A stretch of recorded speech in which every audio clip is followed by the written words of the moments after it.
Hello and welcome to the Logic Box with me, Jones. Hope you're well and safe and looking after each other. I always begin with this introduction simply because, first and foremost, I do appreciate the fact that you've joined us, and secondly, we are in the middle of a pandemic. Okay, so make sure you look after yourself, help to look after me, and let me help you to look after yourself too, if that makes sense. Anyway, welcome to the show. Before we proceed any further, make sure you head over onto our YouTube channel and subscribe to our YouTube channel. We're also streaming live on YouTube, by the way. So it's Facebook and YouTube. It's the Logic Box with Jones.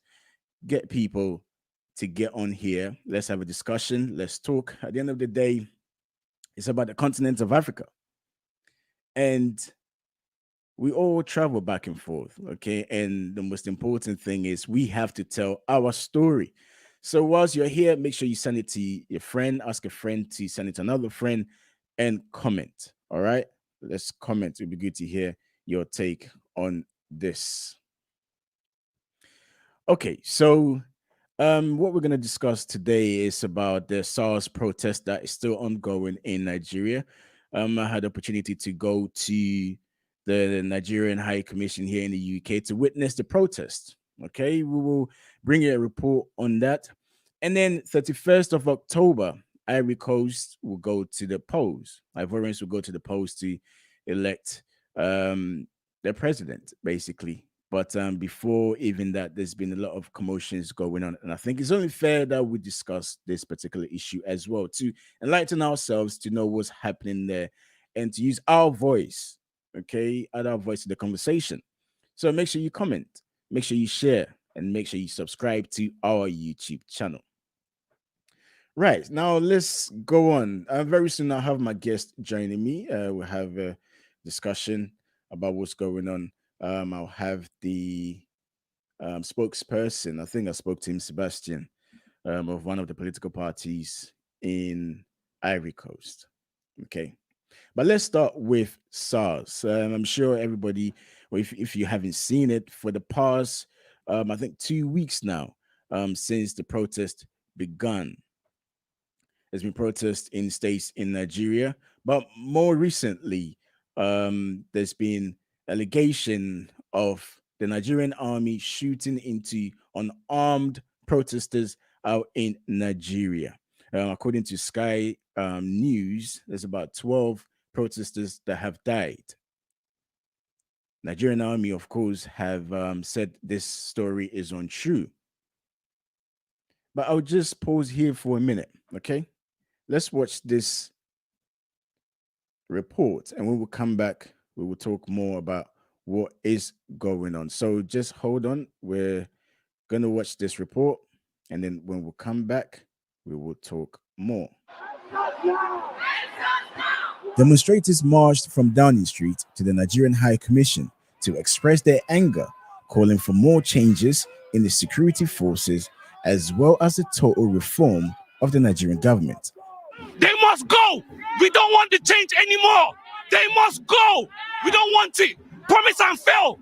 It's not today it started. We don't want anymore. They must go. Burn it all down. Burn everything down to the ground. Burn everything down. Burn the government. Burn everything. Start again. Let's start again. We don't need them. We don't need them. We don't need them. Tell them to go. A lot of the protesters believe the government of Nigeria has turned against the youth of Nigeria after a video emerged of the Nigerian army allegedly shooting into a crowd of protesters and killing many of the people that went to protest.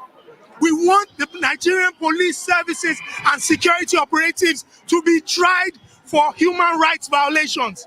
Killing young men and women on the streets of Lagos for speaking out against police brutality. We want justice. We want the international community to step up. We want communities that do business with Nigeria to stand up. They are killing the people that have changed the face of Nigeria. We want justice. Buhari must go. Enough is enough. There's been speculations on the number of protesters who died after being shot by the Nigerian army. Amnesty International said several people were killed and wounded when soldiers opened fire. International news outlet Sky News reported 12 protesters were killed by government forces. However, the state governor of Lagos, Babajide Sanwo-Olu, said about 25 people had been wounded, but only one person had died. Some people believe the government have deployed infiltrators among the protesters to cause havoc, to give the army the green light to shoot unarmed demonstrators. We need to stand up for our rights. A lot of people are saying that this whole protest, there are people behind it that's funding this protest. Did they do what? There is People nobody actually behind funding it. Let me say something to you. The government, they are using the hoodlums to manipulate the riots. The peaceful protests, they are using the hoodlums. They are using the hoodlums to manipulate it. The hoodlums will not go among the peaceful protests and they'll be shooting. So we have seen government officials with official cars that come and pick the hoodlums. The message is still end SARS, but more importantly, no justice, no peace, and Buhari must go. Buhari must go! Buhari must go! Enough is enough! Enough is enough!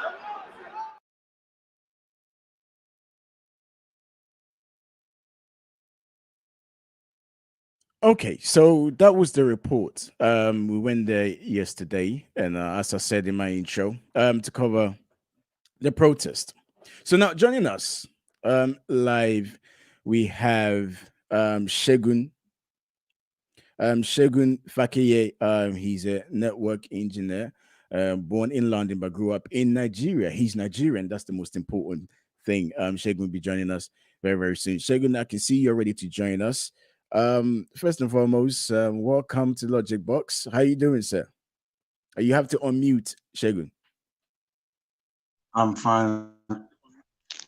I'm very well, thank you very much, Jones. How was you today? So good. Thank you. So we've seen the report there. Yesterday, I saw you at the protest, the SARS protest, and what Yes, I I was. found when I came to the Yes, I was. demonstration was that the message was still end SARS, but there was more to that.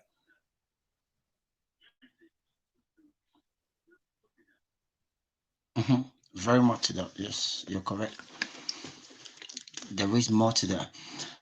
End SARS is just a slogan. It's just what we're starting with. End SARS. SARS, anyway, as everybody would know, that's the special anti-robbery squad that was created to combat crime. But unfortunately, they've been the criminals themselves and threatening the peace of the society. However, the police, we crying for police reform as well. Police, they haven't got no power. They've lost their power. They are kind of tools for the politicians. They have no power of arrest on the politicians. We have so-called big wigs there that this police, they have no power. They can't touch them. So they are not actually doing what they're supposed to do. So it's not about NSAS right now. NSAS and the government has failed us by shooting at innocent citizens. So the government totally has to go. When you say that government totally has to go, can you just elaborate on that a bit more? Thank you very much. From our Senate to the House of Representatives, to the governors, to the president, it sounds like we're asking for too much, but believe you me sincerely, Nigeria is 60 years old. This problem has been going on for so long. I don't know, like I said at the protest yesterday, all I said to people is our parents has failed us, okay? They have allowed this thing to go on for too long. Now, our own generation as well, with the middle class, like the 40, the 50s, because I'm over 40 anyway.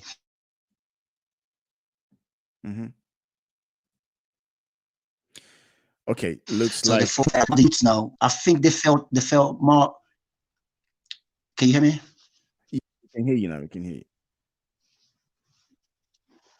Okay, good. The youths, I think they felt the brutality more than actually everyone is feeling. Okay, looks like we're now, so having makes over 70%. They're more like the voice there. So Shegun, if you could just position yourself a bit better, because I know you've got a lot of things that you want to share with us, but it looks like your line keeps dropping a bit. I'm not sure. Let's Okay. have another go. Let's hear you.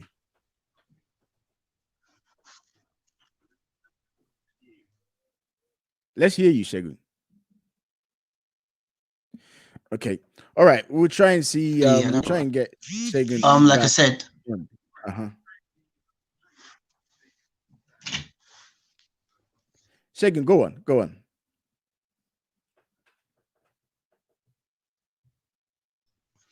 I can hear you very well. I can hear you loudly. Can you hear me Okay, now? we can hear you now. Yes. Proceed.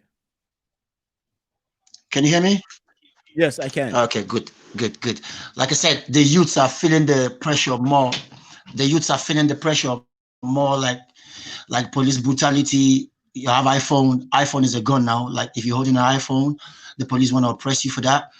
You cannot wear dreadlocks. You're gonna be in trouble with that. And a lot of things has been going on. So the youths have actually stood up. One thing I want to point out is this: Nigerians, as people will know, we the youth, we're not really known for patience and to be peaceful. But for this protest there, the kids over there, they've actually surprised me. They came out with a peaceful protest, no demonstration, just a peaceful protest, protesting against their rights. They want Sars reform. If the government have actually listened to them and, do the reform and, hear the voice, maybe it would not have gone to end the government that we're crying for now. But the government actually, they turn the deaf ears like they always do. They called our bluff, which now is gone too far. So now we've lost total interest in the government. So when I say the government, the Senate, the House of Representatives, the governors, the Senate and the House of Representatives, they've not represented us anyway. They sit on there, they get 36 million naira a month, 28 million naira a month, and all sorts, while the average wage is about 40,000 naira. And, the difference is just, you cannot earn over 200%. You understand, more than the living wage. And I don't know how the calculation is done, and you guys still get paid even while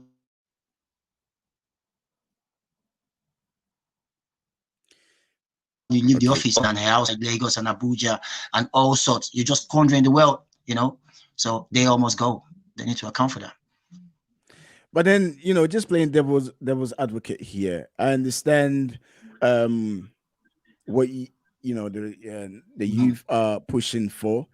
I think everyone will be rooting for the youth. However, this is a government that was democratically elected, and to say the government has to go, is that really something that can happen?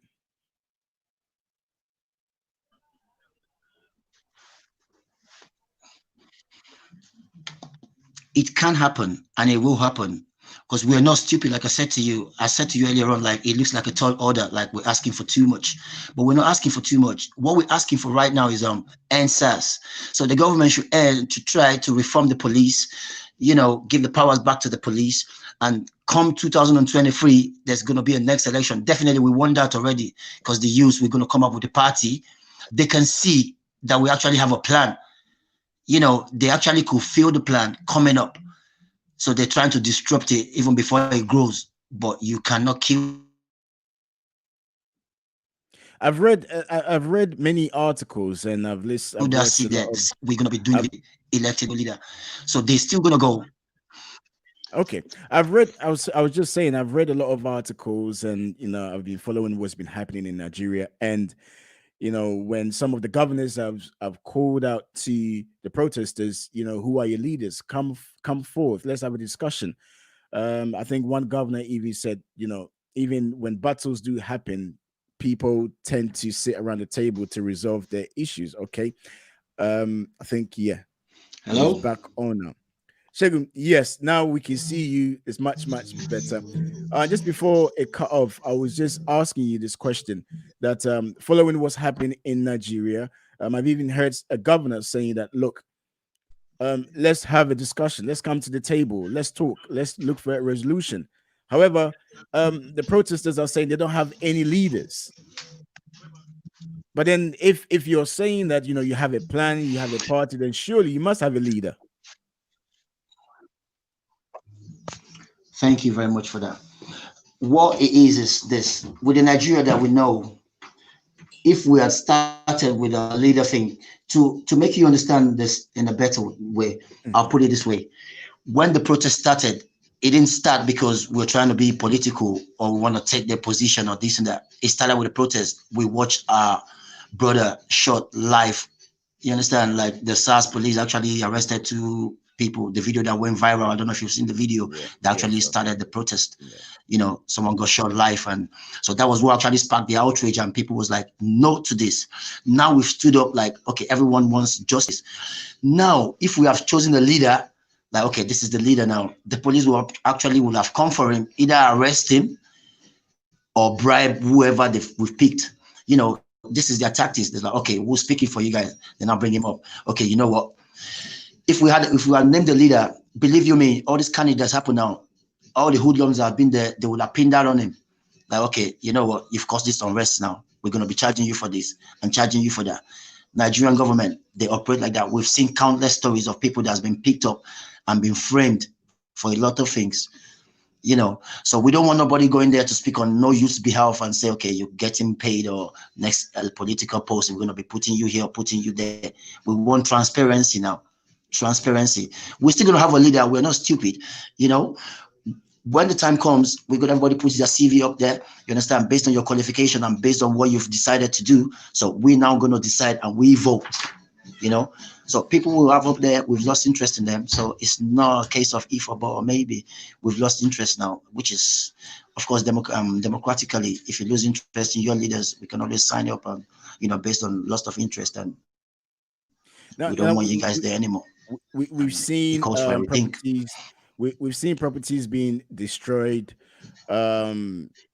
places being set alight on fire. But let's talk about the alleged killing of unarmed protesters, because you know, the Nigerian army have denied it, saying that they haven't killed anybody. Amnesty International thinks otherwise, and of course, yesterday during the protest, I think this was what got a lot of people more angry at the fact that unarmed civilians, people that they're supposed to protect, are being killed.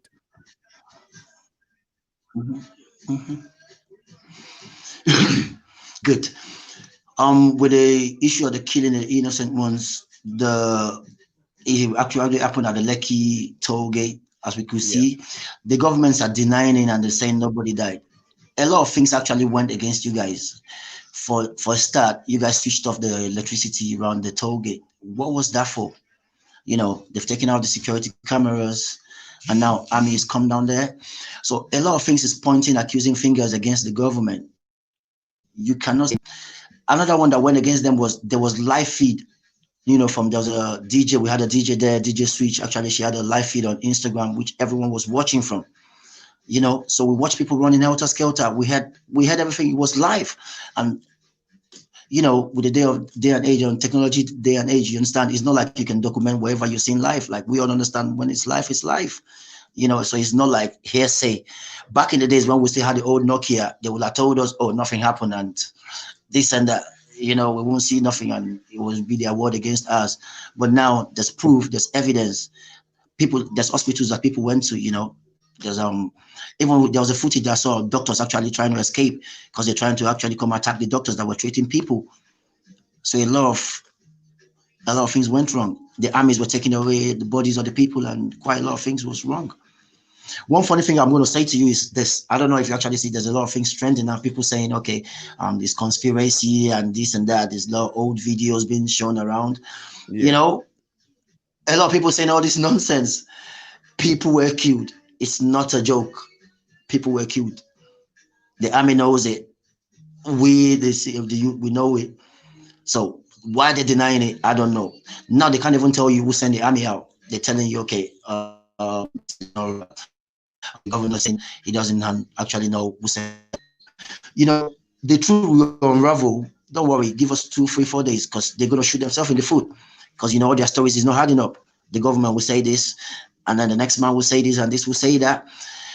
But they're shooting themselves in the foot. The governor said, okay, he's been trying to call the presidency. He couldn't reach the presidency. And that is a country where innocent youths are getting shot. That's another reason why we don't want them there.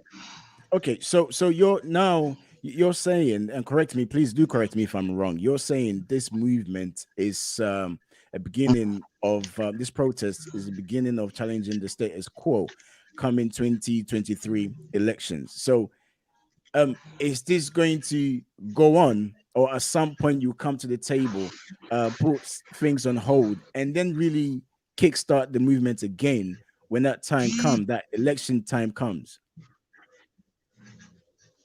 Good question. What the answer I'm going to give you now is not going to be definite because I don't even know. Like I said to you, we don't have a leader. You know, we're just still running like towards the same movement. But what I can see with my own learned self, and what will be reasonable, you understand? Come what we all want. We want the government like tomorrow morning.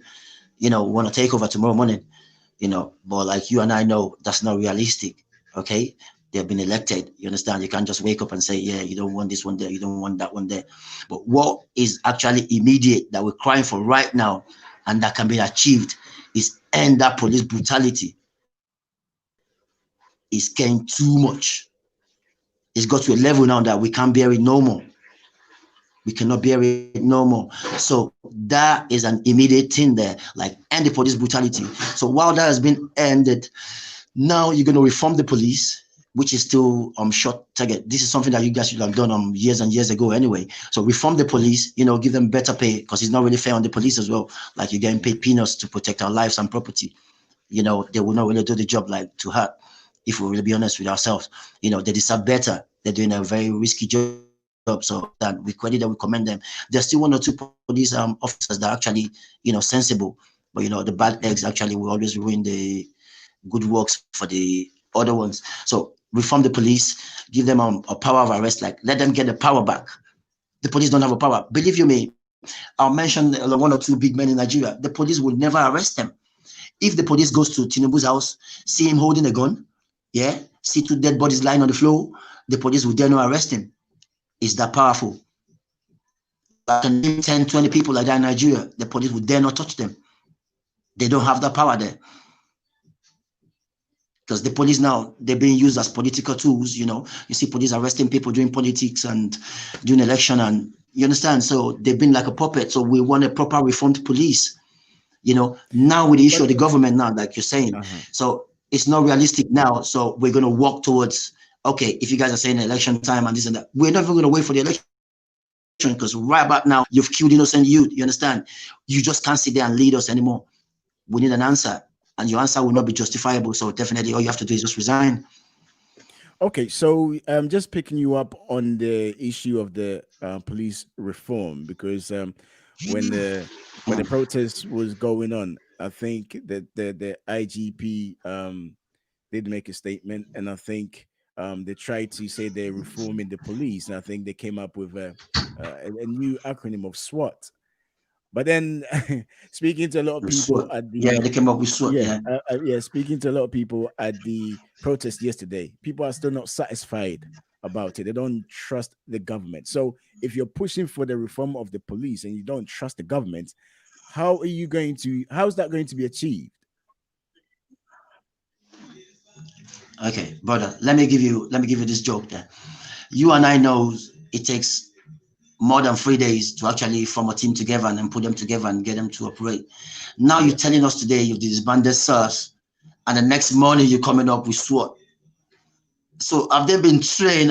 So are you telling me that's Sars with another tactics, or Sars with different tactics? Because that's what SWAT actually means to me.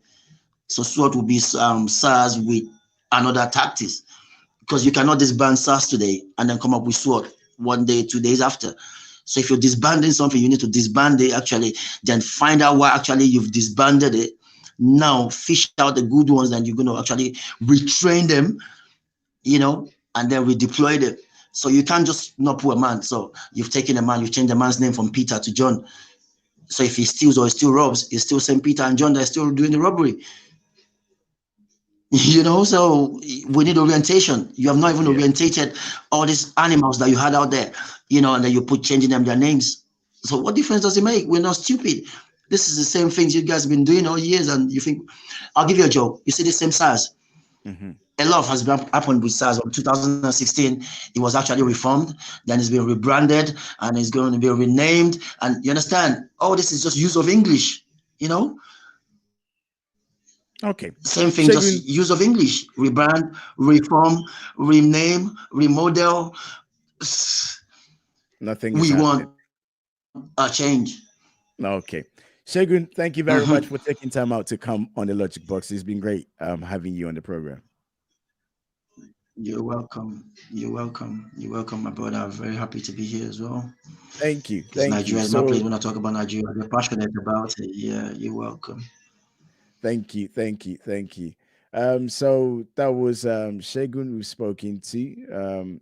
Shagun was at the protest yesterday, and it was interesting to actually go there because when you're watching it from just reading articles about it, watching it on TV, the narrative being pushed is end SARS, the hashtag end SARS. But then when you go on the ground and you speak to the protesters, you realize it's something bigger than that and deeper than that.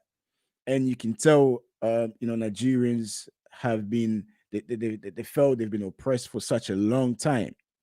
And now it's time for them to rise up and challenge the status quo. So very soon we'll move on to our next topic. It's about Ivory Coast. Election coming 31st of October. Ivorians will go to the polls. Joining me very, very soon is Sebastian Nahori. Sebastian will be joining me. Sebastian is a spokesman for the FPI.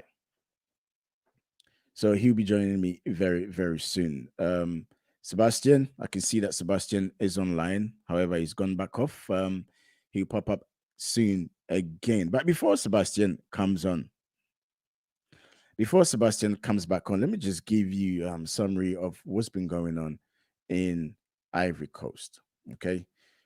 Sebastian, of course, will give us more details as to what's been happening. But recently, okay, so um it was back in 2010, 2011, after the former president of Ivory Coast, Gbagbo, after the election, refused to stand down. And of course, what transpired was a civil war broke out in Ivory Coast, where a lot of people lost their lives. Okay. So now Ivory Coast has plunged into a wave of pre-election intercommunal violence, which has left at least 7 people dead and 40 others injured in recent days. This happened a few days ago around Abidjan. So, according to reports, so far 4 bodies have been killed in that area of Deboué. And when this happens, it just breaks my heart. And I'll tell you why. Of course, it's bad for anyone to lose their lives, especially when it comes to elections. And prior to what happened, to Ivorians, what happened in Ivory Coast back in 2010, um, everyone would have thought, I should say, that come 2020, things would have moved forward. The current president, Alassane Ouattara, went against Ivory Coast constitution to seek for a third term. Well, according to him, when that policy was introduced, it actually wiped out the previous terms that he had already served. And the likes of me, I'm a Ghanaian, and of course we share borders with Ivory Coast, and I have friends who are Ivorians, and of course their families are still out there. Really concerned me because we've seen what's happened in the past. So, according to reports, now the death toll could rise further as prefect and local mayor Yedi Nyangni said the sound of Kalashnikov rifles were being fired and it could still be heard in towns on Wednesday. So, this was yesterday. About 15 people died back in August as tensions mounted in September. So, the story of Ivory Coast is very close to my heart.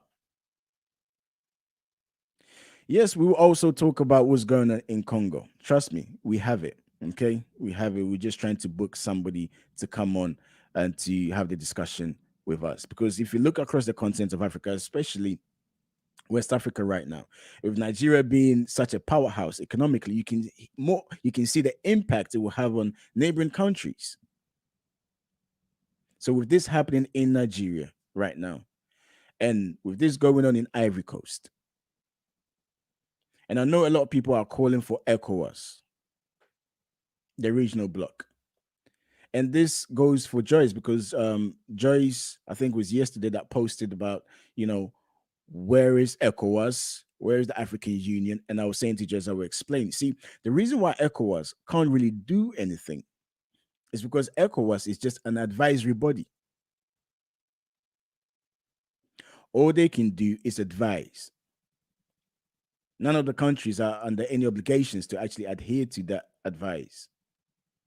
The reason being, the African countries have not given their sovereignty to ECOWAS, to that regional bloc. So ECOWAS courts are just toothless. They can't do anything. No one can be held accountable. And again, it raises that question: why don't the leaders want to give some of their sovereignty to ECOWAS so it works? Because the moment there's an issue, our first point of call is ECOWAS. Now, ECOWAS can't really do anything.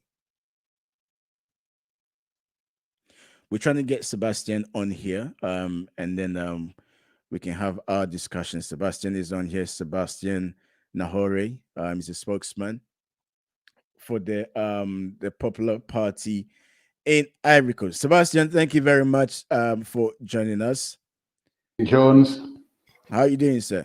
I'm okay, thank you. A bit worried, but yeah, I'm fine. Thank you very much. Great to have you. The last time we spoke, Sebastian, we touched on the fact that Alassane Ouattara refused or went against the constitution anyway to seek a third term. And a lot of people's fears, if I could say, has more or less come to fruition. There's been killings in parts of Ivory Coast. Listen, Jones, this is what we've been saying all along.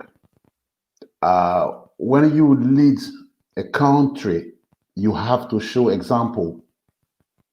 Showing example means respecting at least the institutions of the country. Alassane Ouattara has failed to do that. The people of Ivory Coast do not recognize Alassane Ouattara as an exemplary leader. His third term is illegal, anti-constitutional, and for the last 2 years, the opposition has been alerting him about the dangers of him presenting himself as again as a potential president of Côte d'Ivoire. The last few weeks have shown what we've been worried about. People have been killed, in different parts of the country, in Bonguano, which is in the east, in Mans, which is in the west, in Abidjan, which is in the south, and not far from Abidjan, a tiny town called Dabo, yesterday and the day before. It's all gone mad. It's madness. These elections cannot take place on the 31st of October. But then, reading the reports, it was the court that actually nullified the fact that he can actually contest for a third term. Listen, Jones, if we have viable, trustworthy institutions, what you are saying makes sense. Alassane Ouattara has subjected every single Ivorian institution to himself. There is no freedom. He has used the money of the taxpayers to subject all the institutions to himself. So the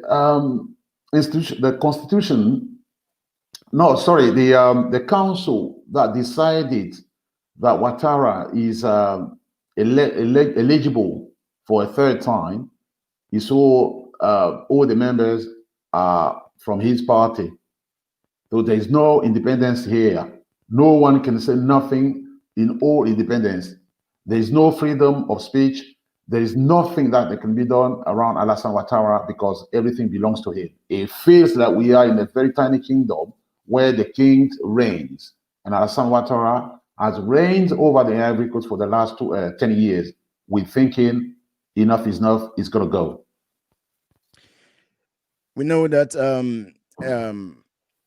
ECOWAS delegation came to had a meeting to try and get all parties, stakeholders, to find ways to make sure that election goes on smoothly. But I do understand that a lot of the opposition parties have actually said to their supporters not to go out and vote. So, if I may ask, if opposition party really want a change and want to be effective, surely you must encourage your supporters to go out and vote on that particular day. No? That's in the country where you have the electoral commission, which is really independent. If we had the institution free and independent, we have no fear of going out to vote. I tell you what, we had great hopes. ECOWAS coming to the Ivory Coast recently. I mean, last conversation we had, I did say that we're hoping that ECOWAS could take clear position to, encourage people to go back to discussions and with the government and around the table, sit down and talk.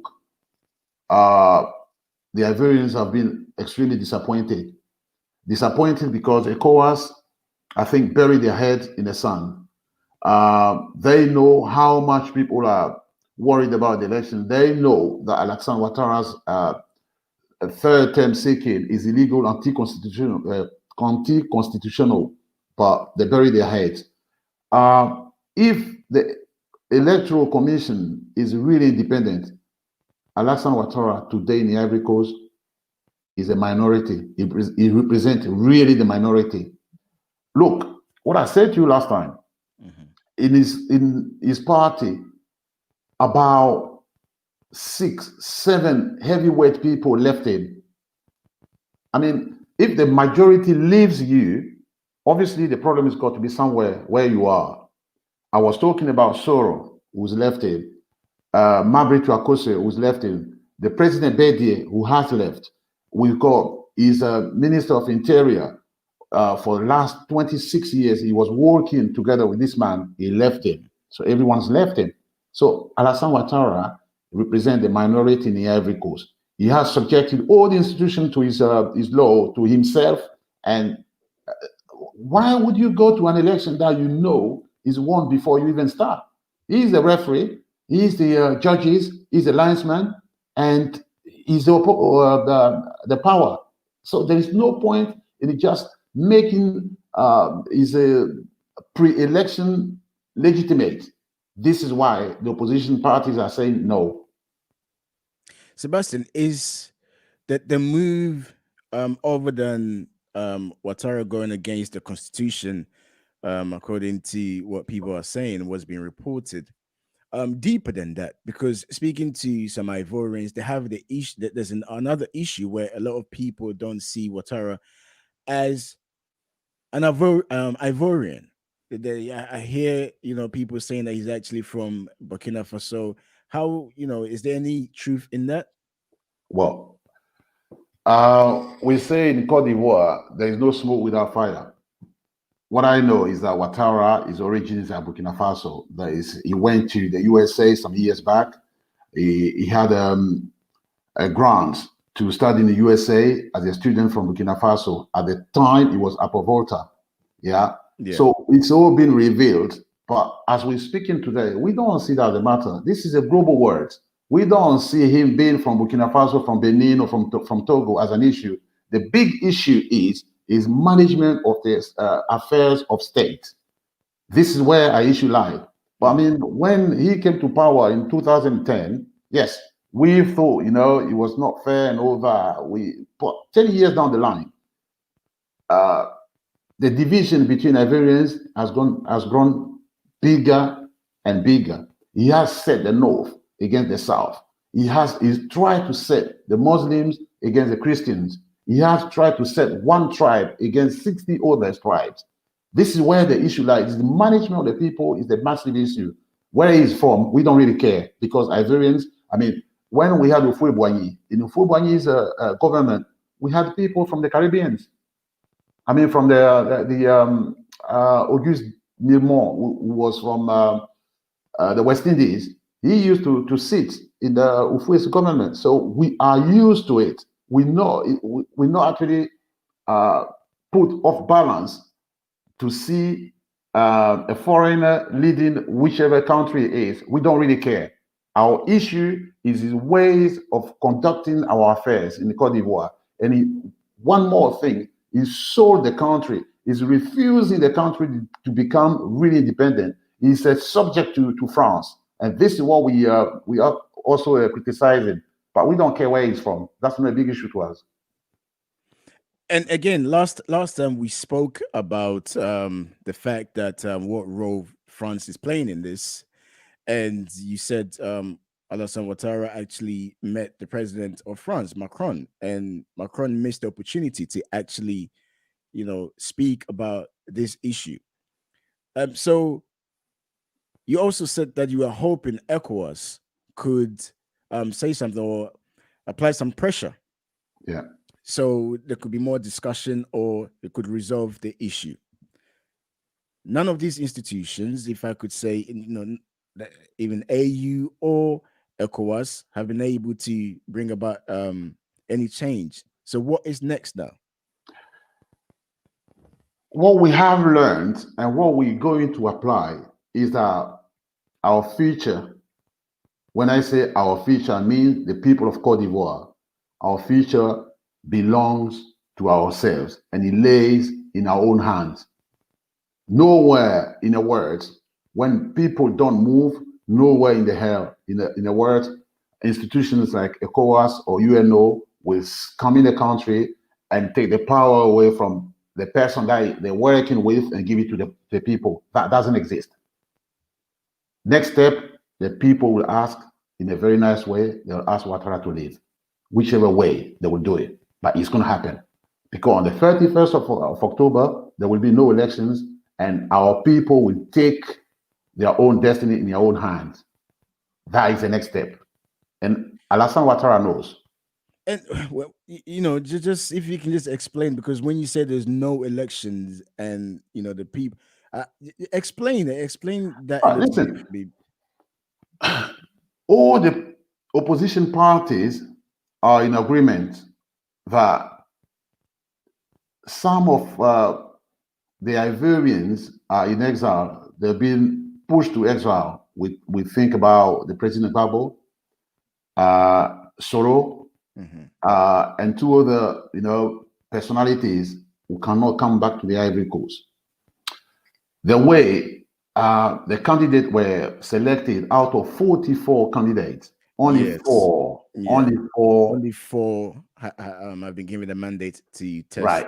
And Ouattara himself is actually so proud to say to the people of Côte d'Ivoire, these people don't have any money. This is the president told him. Yeah. They don't have money to campaign. So they're actually jealous of. I will speak to the Minister of Finances and he will possibly give them a tiny check. This is how the man speaks to the people. We are angered. The Ivorians are, their anger that it's inside every single Ivorian. It's not we cannot even describe it. The elections will not take place because every Ivorian knows that whichever means they have to stop people that want to go out to vote or to distribute the election card or any materials related to the elections, the Ivorians know. Now, if you speak to any Ivorians today, coming out of Abidjan, there's no access to the villages, to any other town. And this is in Dabou 2 days ago. Alassane Ouattara's party tried to hold a campaign meeting. They were stopped. And when they were stopped, what did the government do? They sent down their children soldiers, people that have machetes and sticks, and they killed some of the people in this town. And the young people of the town uh, asked their parents, families to go back to all their villages. So they left the town, and these people took the matter in their own hand, and they sorted matters out. And the army sent down 2 tanks, trying to intimidate people. And this is what's going to happen in every single town of Cote d'Ivoire. An election will be stopped. It will not happen. And I can give you my word, it will not happen. Sebastian, so what if we have a situation here where opposition parties come together? Wouldn't that have any impact on the election results? I said to you before, you can have 14 players against 11 or even against 7. Every single time you score, the referee will say it's not a goal. Every single time you score, referee will say to you it's not a goal. And then come in a penalty area, 89th minute, right? All that he's asking the other team to do, just get inside that box, touch the ball, penalty, and they score. Game over. With Ouattara, no matter how much majority we have, no one in the country can win the elections. No one. There's no way. When he says elections are won before we even go to the elections, that's what his party are saying. One time, game over. So we're not giving him that chance. We had that in 2010. We had it in 2015. Every single one knows what Ouattara is capable of. We know what he can do. So we're not giving that chance. Sebastian, thank you very much for joining us on the Logic Box today. And Jones. Thank you. Thank you. I'm sure we will talk again. We keep a close eye on what's happening in Ivory Coast and the rest of the continent of Africa, other countries. We see what's happening there. It saddens me.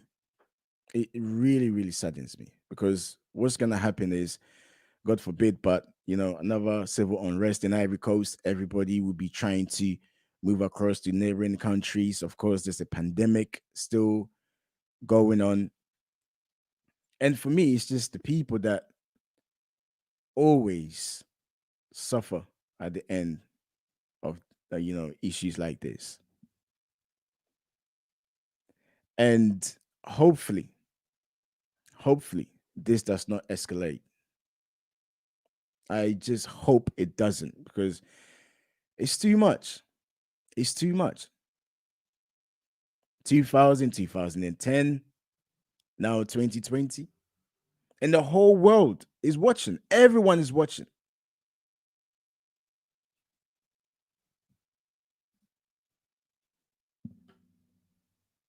Most African leaders can't say nothing, because at the end of the day, Ivory Coast is a sovereign nation. But they should speak up. Because what will happen is, the moment there's civil unrest in your neighboring countries, what happens? People will flee. Where would they go? Into your country. Already, your own country, you're struggling enough as it is to do the right things. The level of unemployment just keeps shooting up. Then you will have other people fleeing their country into your country. And sometimes when I sit down, I think about, and I just hate this, because we can't just keep blaming the leaders.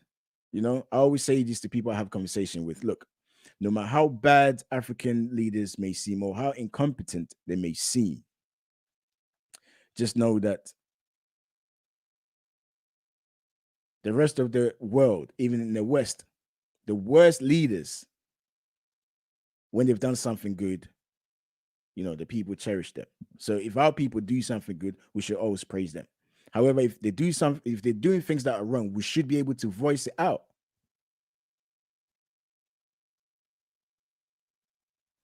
I think every country, every West African country, as a matter of fact, the whole, AU, the African Union, should be able to come out and voice and put pressure to bring about change, because we can't just sit there, idle and watch people die constantly. People die, then it's now that, we're never proactive. We react when things happen. You could see what was going to happen. The moment Alassane Ouattara said he was not going to contest and all of a sudden did a U-turn, you could see it's not rocket science. You know what was about to happen. Put pressure on France. If it means that you stop doing businesses with this country to put pressure on them, then you do it. But what tends to happen a lot?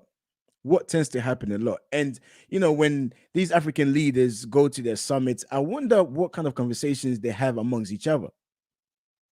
Because it looks as if when one person is doing, they're not doing what they're supposed to do in their country, the other person is afraid to say it because they themselves are not doing what they're supposed to do in their country. So it's you scratch my back, I scratch your back. Whatever it is you're doing in the country, however how many people are dying in your country, is you deal with it. We won't say anything. It's about time leaders start calling out leaders. Forget being politically correct. If it's wrong, say it's wrong.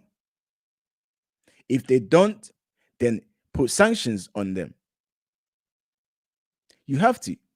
I can't sit there and watch people die. Ivorians die. I have friends who have families back home.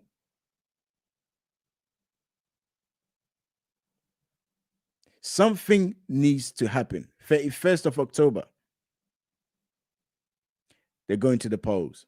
Something needs to happen. A president who's gone against the Constitution.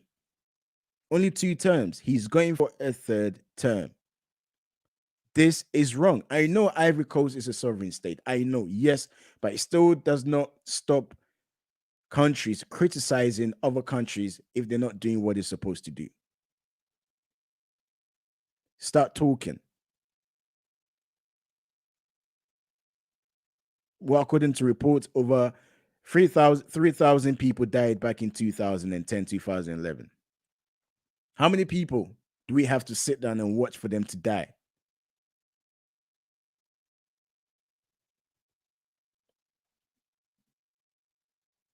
Margaret John is saying in the last 50 years, no president or prime minister that has overstayed their elected terms.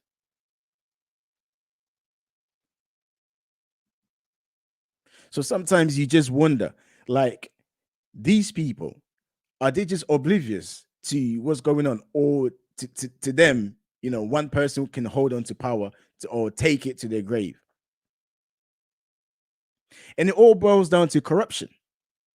I remember when Obama went to Ghana and he said, Africa don't need strong men. Africa needs strong institutions. Because right about now, I don't think there's any appetite for coup. And, as I'm talking, I might move from Ivory Coast and to Nigeria. I might go back and forth, okay? There's no appetite for a coup. But what's happening in Nigeria could easily be a breeding ground for a coup to happen. And I don't want to see that, because all coup does is, destroys all the progress that have been made.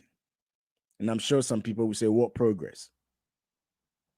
However, a lot of the countries depend on Nigeria, the stability in Nigeria.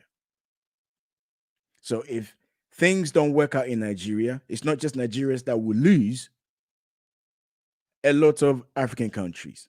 So if you're just sitting there as an African leader and you can't pick up the phone and speak to Buhari or speak to the Nigerian government, and you just sit idle, you will also face the repercussions.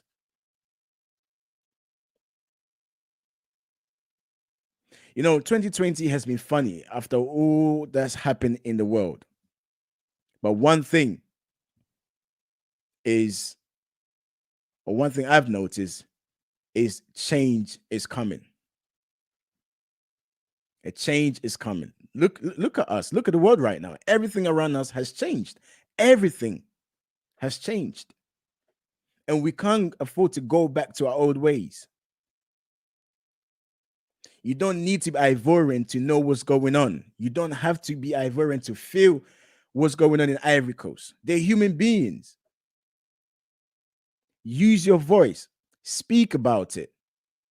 Do what you can to bring about change. So at least if the elections don't go ahead, no one loses their lives. Because we're still in the middle of a pandemic. Yeah, the numbers across the continent of Africa might not be that high, but still. As I was reading the reports there, even some schools might be suspended. And how can you live in a country, your own country, and be living in fear? What is going on with our leaders? What is going on? What is going on across the continent of Africa? My only fear and my hope is that the protests in Nigeria, the biggest economic powerhouse in West Africa, does not transcend into other African countries. So if you're a leader or a member of the government and you're just sitting there and just watching what's going on, be careful. Be careful. It's about time we hold our leaders to account. It doesn't matter whether it's Nigeria or could be Ghana, Sierra Leone, you name it. Speak. And that's the only way we can move forward as a people. If it's sanctions, do it. Don't wait for people to kill people before you get up and try and go to the country to say, oh, we want to bring about peace in this country. Don't do it. I think ECOWAS, even though they don't have the political will to do anything, economically, they do have, the will. If you're going to put sanctions against Ivory Coast, then do it. Put sanctions against Ivory Coast. Every life is important. Every life is important. If they can't come to any resolution, then whatever you can do, if you have to threaten them, then you do so. But we can't just sit down and keep going back to the same old ways. Oh, it's just African countries. They kill themselves all the time. They'll be okay.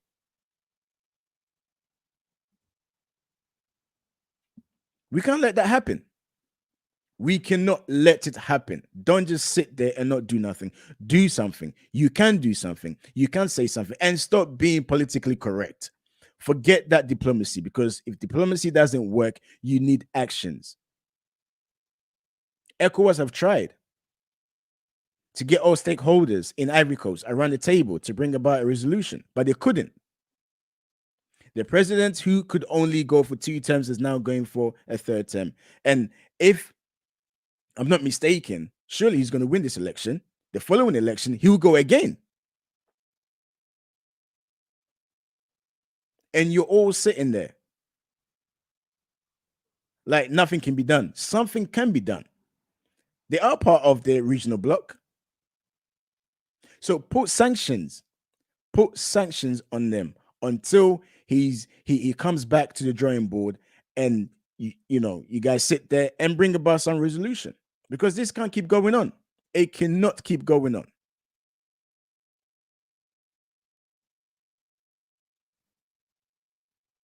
I remember earlier on in the year, in January, during the UK and Africa summit, and I saw a lot of the leaders, and I saw Alassane Ouattara. I saw Buhari. I saw the president of Ghana. And one thing that went through my mind was, do these guys actually have what it takes to sit on a table with Great Britain and say we want a deal that will favor us Or are these guys just coming here and just putting pen to paper?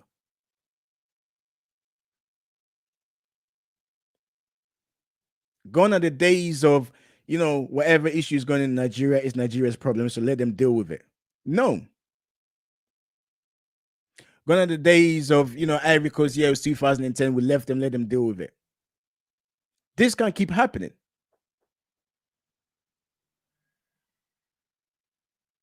You keep doing this, then you keep telling us that there's absolutely no hope. No hope. Because these are the young people that are being killed. The young people are being killed. By 2050, the increment in the world's population will take place across the continent of Africa. There are more young people across the continent than older people. So who do you think will end up losing their lives? The young people. And you're killing your generation. You're killing your future generation. These are meant to be the young men and young boys and girls who will grow to lead the country.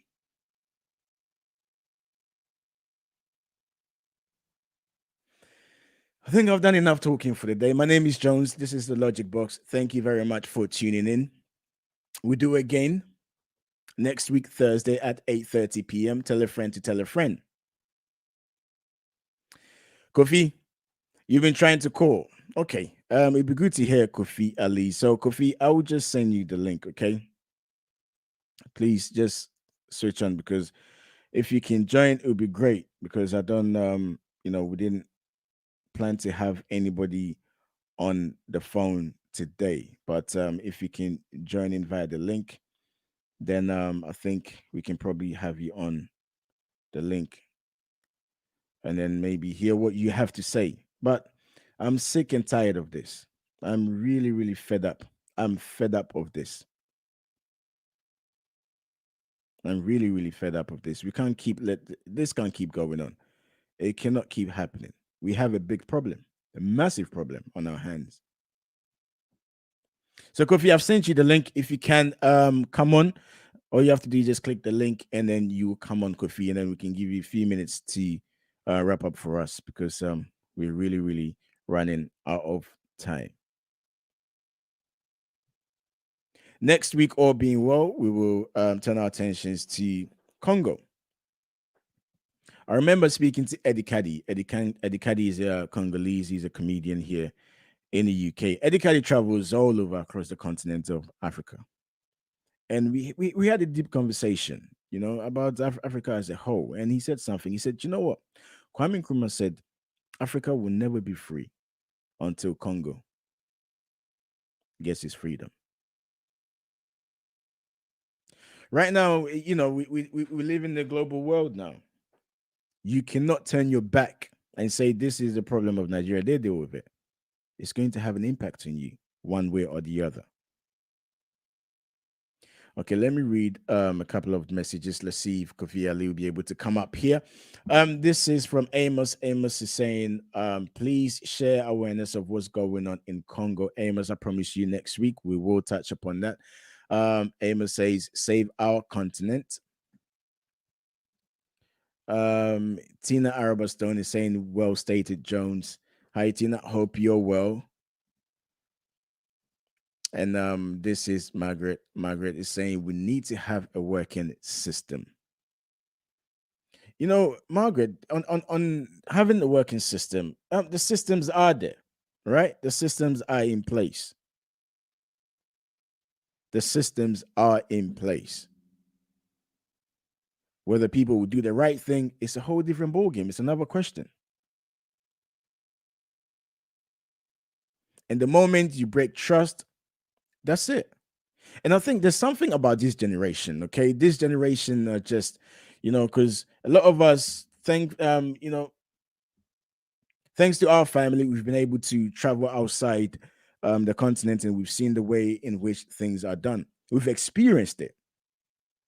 And we've seen how, things have been able to develop, how countries have developed their economy, and how things have been made much accessible. And it can be done. It can be done. It can be done. Whether they want to do it, it's a whole different ball game. Okay, for some reason, Kofi, I've given you some time now, but I don't know. I don't think you were able to join. So, okay, I think Kofi Ali has come on. Kofi, you've made it. You've been saved by the bell. You've made it. Just as I was about to sign off, Kofi Ali has come on. So let's give Kofi Ali some time. Kofi, let's hear you. Kofi. Yes. Kofi, you're on.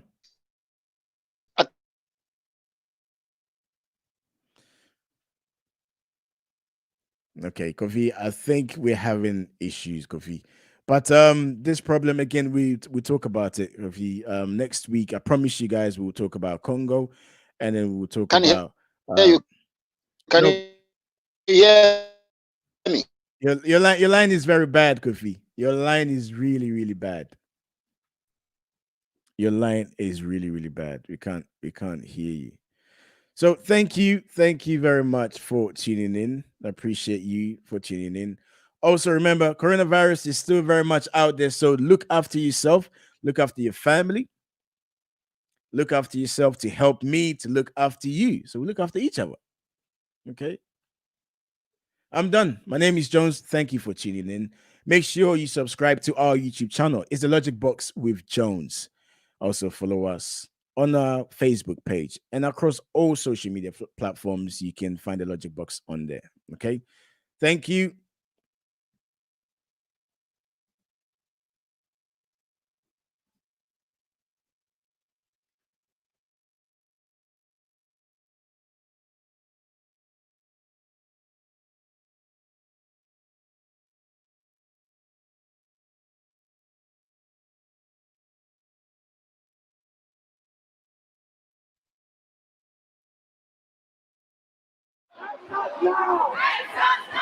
Demonstrators marched from Downing Street to the Nigerian High Commission to express their anger, calling for more changes in the security forces as well as the total reform of the Nigerian government. They must go. We don't want the change anymore. They must go. We don't want it. Promise and fail. It's not today it started. We don't want anymore. They must go. Burn it all down. Burn everything down to the ground. Burn everything down. Burn the government. Burn everything. Start again. Let's start again. We don't need them. We don't need them.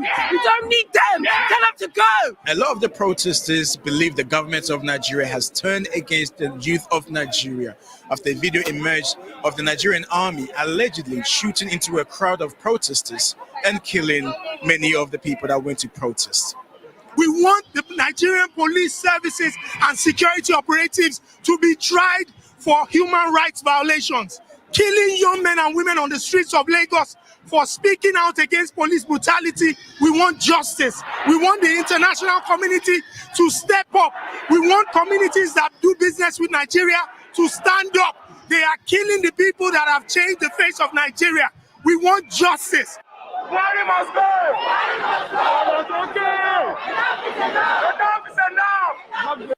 There's been speculations on the number of protesters who died after being shot by the Nigerian army. Amnesty International said several people were killed and wounded when soldiers opened fire. International news outlet Sky News reported 12 protesters were killed by government forces. However, the state governor of Lagos, Babajide Sanwo-Olu, said about 25 people had been wounded, but only one person had died. Some people believe the government have deployed infiltrators among the protesters to cause havoc, to give the army the green light to shoot unarmed demonstrators.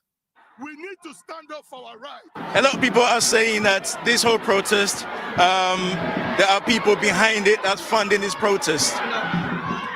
Did they do what? There is People nobody actually behind funding it. Let me say something to you. The government, they are using the hoodlums to manipulate the riots. The peaceful protests, they are using the hoodlums. They are using the hoodlums to manipulate it. The hoodlums will now go among the peaceful protests and they'll be shooting. So we have seen government officials with official cars that come and pick the hoodlums. The message is still end SARS. But more importantly, no justice, no peace, and Buhari must go. Buhari must go! Buhari must go! Enough is enough! Enough is enough!